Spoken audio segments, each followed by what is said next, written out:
Hello, fellow FanGeeks! It's your fangirl Tally, and it's time for some Remember When. I hope you're ready for it, because I know I am. Out of this world, the weirdest sitcom 80s kids can't forget. And this is true. I loved this show. So let's do this. Would you like to swing on a star?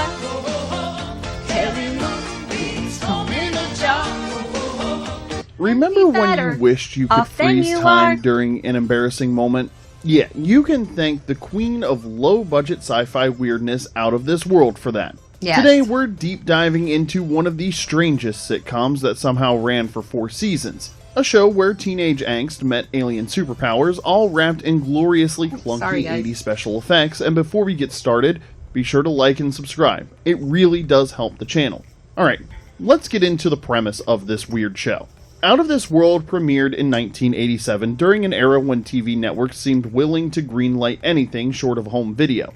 Created by Bob Booker, not Barker, and John Boney, this show took the classic coming-of-age sitcom and cranked the weirdness dial up to 11. Evie Garland, played by Maureen Flannigan, discovers on her 13th birthday that she's half alien because apparently pimples and awkward crushes weren't enough of a nightmare. Along with the usual teenage problems, she gets the power to stop time by touching her 2 index fingers together, but that's not all. Fingers, do your stuff. Man.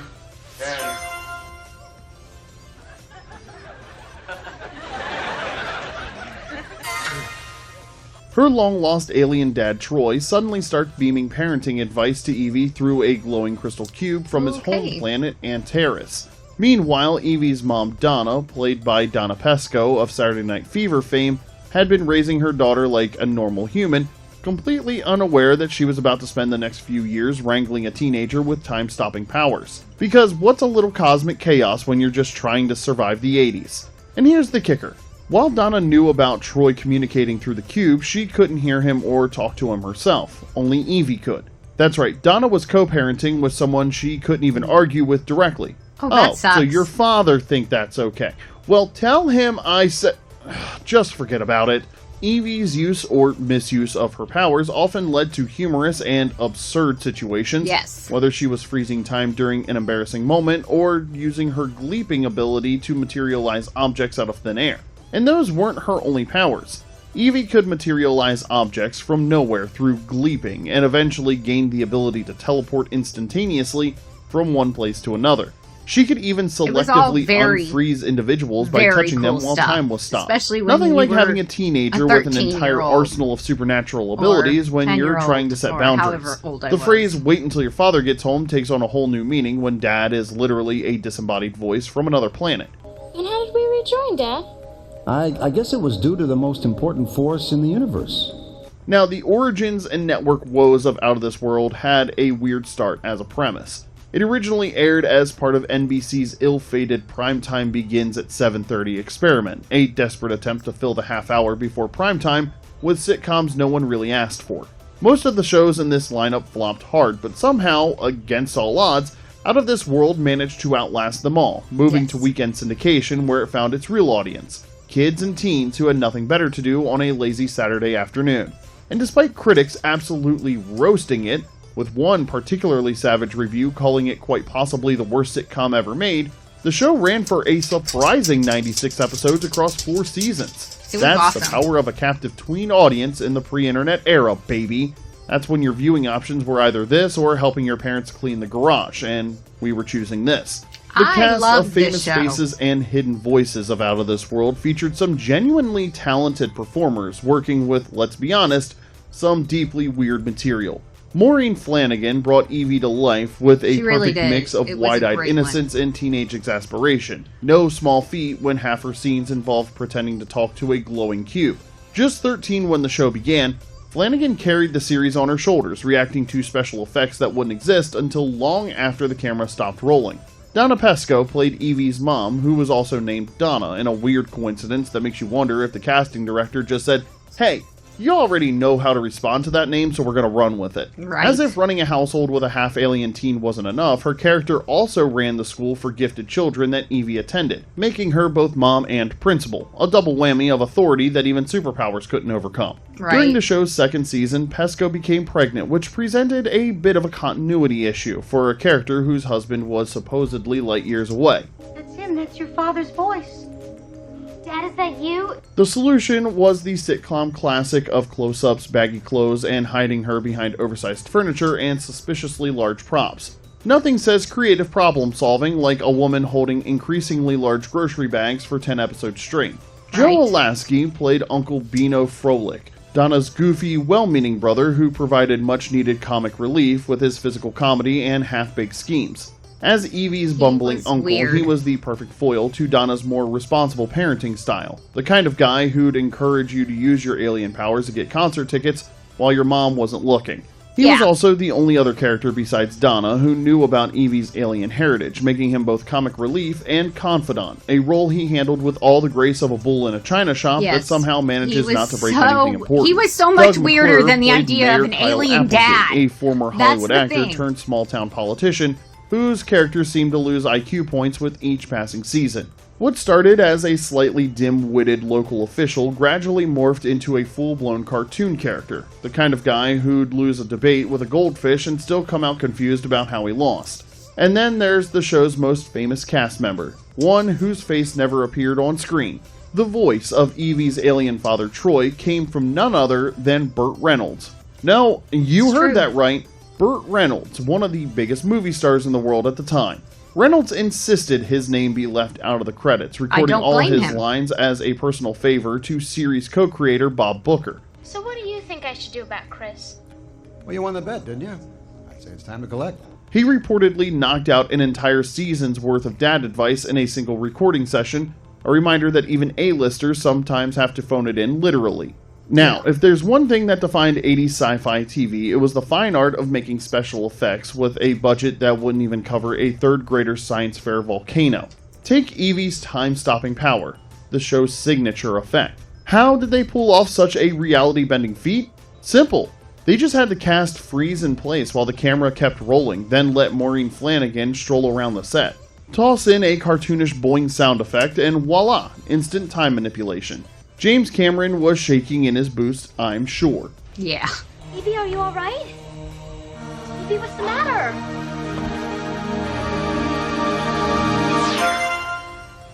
Boing. Then there's the opening credits, a mix of Evie doing her best Breakfast Club freeze frame and space shots swiped from Buck Rogers in the 25th century. Why create new space footage when your perfectly good B-roll is just gathering dust in the vault? I did not... Wow, it was... And let's not forget Troy's glowing communication cube. Basically, it was a plastic box with a flashing light bulb inside, spouting Burt Reynolds' disembodied voice with a budget echo effect. It's like if Siri was designed by someone whose entire tech experience was installing batteries in a flashlight. What is it? Damned if I know. I've been trying to figure it out for 13 years. Oh, it's never done that before. Or that. Happy birthday, Eve. That's him, that's your father's voice. Dad, is that you? Is it really you? It's me, birthday girl. But here's the thing.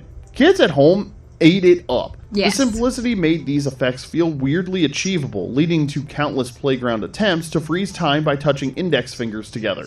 We may laugh now, but at the time we were totally convinced we just needed to practice more to get our fingers to work. There was something genuinely magical about effects simple enough that you could imagine recreating them yourself, even if that imagination came crashing down after the 50th failed attempt to freeze Everyone had to mid-lecture. freeze until Now you that were we've touched. covered the show's bargain basement special effects, let's talk about the actors that were brave enough to appear alongside them.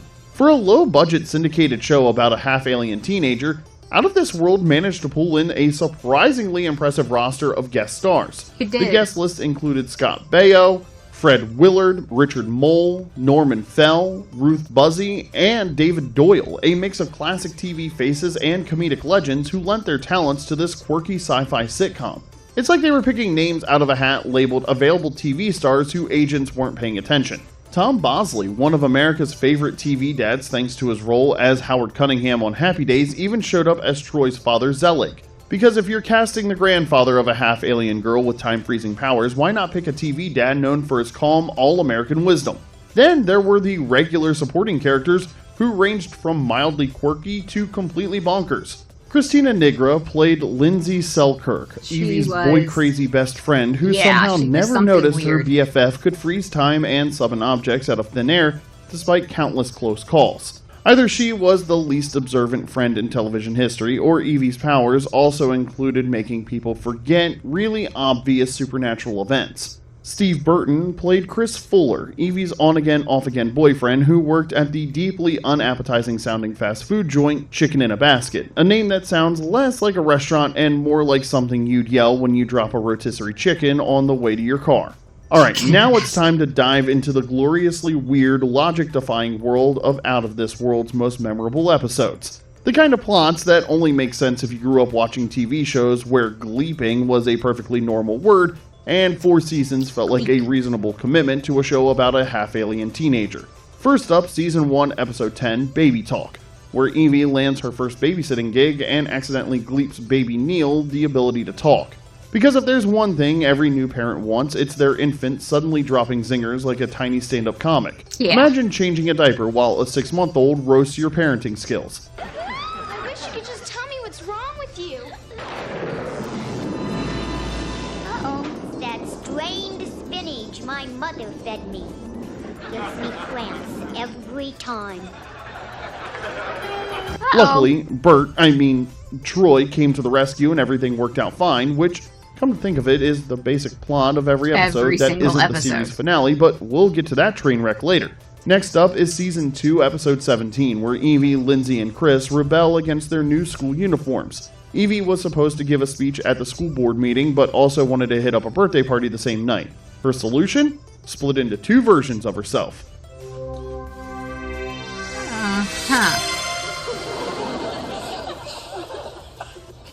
This groundbreaking bit of TV magic required the sophisticated special effect of a classic split-screen trick and a stand-in film from behind. You know, high-tech wizardry, if the tech in question was a pair of safety scissors and a glue stick. And now for the infamous series finale cliffhanger, the I can't believe this is how they ended it moment. Yeah, After that 4 was seasons horrible. of antics, the show wrapped with Troy finally returning to Earth, but only for 4 hours and only as a silhouette due to a teleportation glitch, because if you're cutting costs, why not save a few bucks by not bringing in the world's biggest star for a guest spot? Can you imagine what that would have cost them? When his time is up, Troy gleeps his interplanetary transport booster to return to Antares, but Donna accidentally beams herself up to the alien planet instead, leaving Troy stuck on Earth, Donna trapped on Antares, and roll credits. That's it, series over, no resolution, no closure whatsoever. Now, to be fair, this wasn't the writer's fault. Like so many shows of the era, Out of This World fell victim to the sudden cancellation acts, leaving generations of viewers stuck with a cosmic to-be-continued that never got only continued. A partial that. Remember, this was before the age of Twitter campaigns to save your favorite shows, so once a network pulled the plug, that was pretty much it. Talk about your 80s TV heartbreak. It's right up there with the Twin Peaks finale and every show that got yanked off the air before its time. At least David Lynch got a revival. Out of This World, not so much. Now that we're done scratching our heads at those wacky plot lines, let's talk about the show's earworm of a theme song, because nothing says low-budget alien sitcom like repurposing a classic Hollywood tune. Out of This World used a modified version of Swinging on a Star, which won an Oscar for Best Original Song in 1944, when Bing Crosby crooned it in Going My Way. Would you like to swing on a star? Carry moonbeams home in a jar? For the show's theme, they jazzed up the melody and kept some lyrics while changing others to fit the alien premise. Would You Rather Go to Earth replaced the original's Would You Rather Be a Mule or a Pig or a Fish, a swap that probably had songwriter Johnny Burke spinning in his grave.